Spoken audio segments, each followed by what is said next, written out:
Tony D and Little Joan in the background, and this is a screenwriter's rant on three trailers that are a little uninspired. First up is The Materialist, starring Dakota Johnson, Chris Evans, Pedro Pascal. Shadow Force, starring Kerry Washington, and haven't seen her in a while, and Fog of War, which includes John Cusack. Smash like and subscribe. Thank you for smash liking and subscribing. Check out my books. The links are in the description. Comedy horror in South Jersey. It's the Pineys books 1 through 17, available at Amazon.com. Don't forget, Kindle Unlimited is free. All right, first up, The Materialist, or Materialist, starring Dakota Johnson, who looks very good in this. But this one's for you, ladies. She's a matchmaker in some big city, I assume New York. And of course, she is the one who doesn't have a husband. And so now she is going to be romanced by Pedro Pascal, who's very rich. But then her ex, who's still a waiter and is broke, Chris Evans, is in the wings. And which one will she pick? The answer is Chris Evans. Chris Evans, yeah. it's the way this thing always rolls. Come on. Think she ends up with the rich guy? Have you never seen one of these movies before? Oh, maybe not if you're a man. Yeah, so does she pick the money or true love? No, she picks true love because it's a fantasy. Ha! So she goes back to her ex whose car doesn't work, and he has a roommate. Meanwhile, Pedro Pascal is living in a $12 million apartment. Yeah, she doesn't go with him. No! She doesn't marry him. No. She goes back to Chris Evans. Probably. 99%. Maybe this would be the one movie that would be different. I don't know. So it's a romance movie. It's a love triangle. First act. She's the greatest matchmaker in the world. She's got 9 weddings under her belt that she's arranged. And now Pedro Pascal seduces her, and she's still doing her job. But then Chris Evans is in the wings. Which one will she choose? And she gets all hyped up about Pedro Pascal, but she keeps talking to Chris Evans. And then she's going to marry Pedro Pascal, but then she eventually realizes her mistake and goes with Chris Evans. That's what I think happens. Would I see this? Not for all the tea in China, as they say. No. It looks really boring. And June 13th in theaters. Ha! Theater. Yeah, I'm not going to a theater for this. Ladies, this is your movie. And you can like it. You can like the hell out of it if you want. But it just looks like the same old stuff to me. Let's read the write-up. Damn it, where's the write-up? All right, we have to go to the IMDb. There it is right there. Right on the cover. A matchmaker's lucrative business is complicated when she falls into a toxic love triangle that threatens her client. Writer and director Celine Song. Okay. So, yeah. No. Anyhow, next up is Shadow Force. This stars Kerry Washington and Omar Sy. I don't know Omar, but I've seen Kerry Washington before. She was a Stone Cold Fox back in the day. She didn't look too bad these days. Mark Strong is the villain. And this is one of those like ex-mercenary spy types. Then they got married and gave up the life, and now they have a kid. Now an old enemy comes back to kill him. And the entire cast is black. Not that that makes a difference or anything, but it just seems like that's the only difference in the movie. I mean, they just did this one with Jamie Foxx and Cameron Diaz. How many times you got to do this thing? Mr. and Mrs. Smith. Oh, like until everybody hates it, I assume. It looks fine. First act, they're living their lives. Ooh, it turns out they're spies. Oh, never saw that one coming. Old enemy comes back. They use their super spy powers to kill them. The running gag is the wife outshoots the husband. So you get to have a girl boss bit in it too.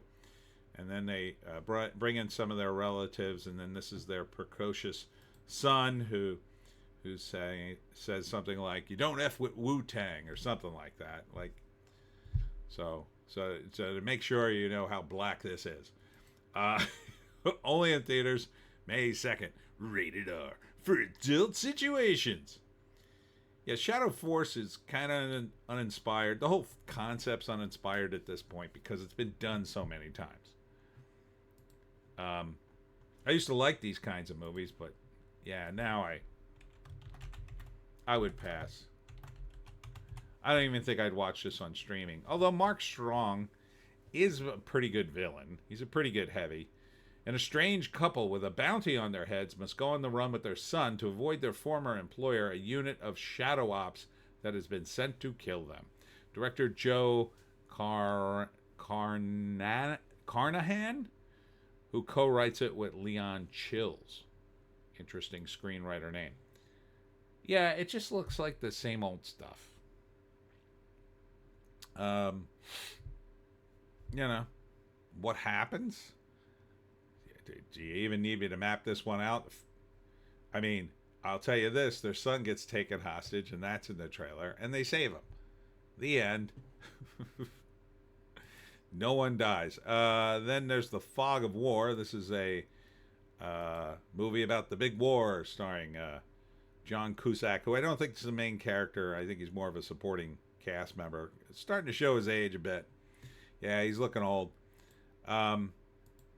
So I'm not sure the plot here, but he's engaged to a woman who I think John Cusack is the father, and they suspect he may be doing spy stuff for the bad guys from Germany, perhaps, because he deals in like imported paintings, and then maybe he's, I don't know, up to no good. I'm not sure what country it's supposed to be in. I think the United States. And then there's a foreign guy who, I think he's the red herring. He's foreign, but he's transmitting via radio, but I don't think he's a bad guy. But I think he may be the red herring in the movie. Jake Abel, Brianna Hildebrand with Mia Sorvino and John Cusack. Okay, so he's not. He's more of an extended cameo situation. Fog of War, written by Luke Langsdale, directed by Michael Day with a D, not Bay, Day. Be way more explosions in it if it was Michael Bay. Yeah, it looks a bit odd. I want to show you this still. Now this guy is playing a soldier. Look at the way he's holding that gun. He does not look like he's confidently holding that gun, to me. He looks a little squeamish. And this is a guy who just came back from war. He was injured. Now, granted, he was in a plane, but it seems like he should be better at that, right? His stance just screams to me he doesn't know what he's doing. But, you know, it's supposed to be like a spy thriller set during the 40s. I guess that's, I can't narrow down what part of America this is. I don't think that would be Canadian Mounties, right? They'd have a different uniform. They'd have red, I think. Yeah, I mean, it's yet another thriller about the big war, but not set in the theater of war. I'm not sure how excited you could get about this, you know? On the one hand, yet again, another spy thriller. It is set in a time when spying, the stakes are there, but it's kind of now so far in the past for a lot of people. I don't know if they could really, you know, connect with that. Like, when these movies came out in the 80s, there were still people alive who could connect with this a little bit. You know, I can kind of connect to it because I've seen a lot of movies, number one, but also I had relatives who have now passed from that war. So I got a little bit of glimpse into that, but it's so far removed from people's everyday life. I don't know if they're gonna, the stakes don't feel as real. You might as well have set this in, you know, the Middle Ages or colonial times. Like, at this point, that's how far in the past this might as well be, um, in a lot of ways. And so I don't know. I don't know. Let's see if there's a write up here. First act, I think they suspect John Cusack of doing some spy craft, and he has to lie to his fiancee and spy on him. So he does. He finds some stuff, but there's a bunch of back and forth. Who's really the spy? And maybe there's a double spy, and there's a bunch of back and forth, and then there's a confrontation at the end. Fog of War to me would imply like there's a lot of that, and then maybe the wrong guy gets killed at the end. Maybe he shoots somebody, and then it turns out he's not a spy, or he's our spy, or he's a double agent of some kind. Maybe he's being used by a different division of the government. I mean, that could be a big twist, right? Like, you think he's spying on a bad guy from Germany, but then it turns out really he's the one who, the guys who are the bad guys from Germany are the guys who sent him on the mission, right? That would be a cool twist. I don't know. Let's see if what the write-up says. Didn't see Mira Sorvino in this. An injured American pilot, Gene, and his OSS agent fiancée, Penny. Oh, she's an agent? Who retreat to a remote estate in Massachusetts to visit her extended family. The OSS has recruited Jean to spy on her family and the surrounding community. Okay, but she's an agent too. Okay, so he's spying on the family and her? Michael Day and Luke Langsdale writes. Maybe. I don't know. The only reason I say that's a little different. The only reason I say this is a little uninspired because it takes place in this era, and there's just so many movies about it. But not a lot of movies that take place necessarily in the States about this era. So that could be interesting. So maybe I'd watch this one. All right, so let's rate them. On the bottom, yeah, I'd have to put this movie on the bottom. It's pretty much in the order I showed it to you. Materialists, just not my kind of movie, number one. But number two, it just, God, Dakota Johnson.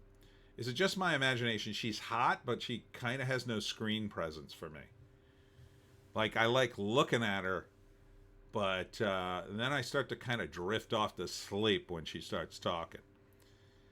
Chris Evans and Pedro Pascal, okay. Are these the kinds of movies you'd rather do other than, say, the MCU there, Captain America? I guess. Keep doing these, I guess. So that's on the bottom. Shadow Force would then be the next one. It at least has some stunts in it. It would probably be watchable. I don't think I'd seek it out, though. You know? If it was on, maybe. You know, if somebody else wanted to watch it, maybe I'd go along. It'd be tolerable. But it just feels kind of just like it's there. And then out of the three of them, this is probably the one I would likely see. Just because of the little tiny different than most of these movies from this time period. So maybe it would be cool.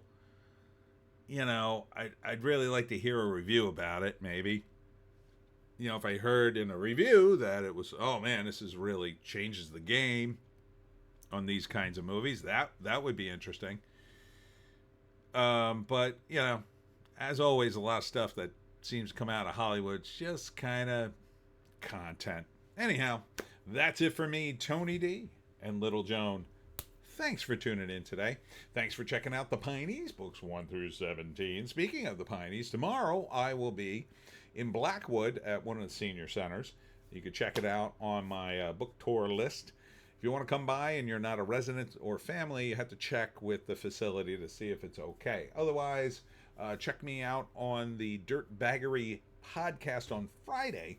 That starts at 4 East Coast Standard Time, 7 o'clock Pacific, where he's based out of. And then on Saturday, I'll be at the Valenzano Winery in Chemung, New Jersey at 6 p.m. And I'll be doing my whole talk on how to hunt the Jersey Devil. Hope to see you there. We'll see you tomorrow.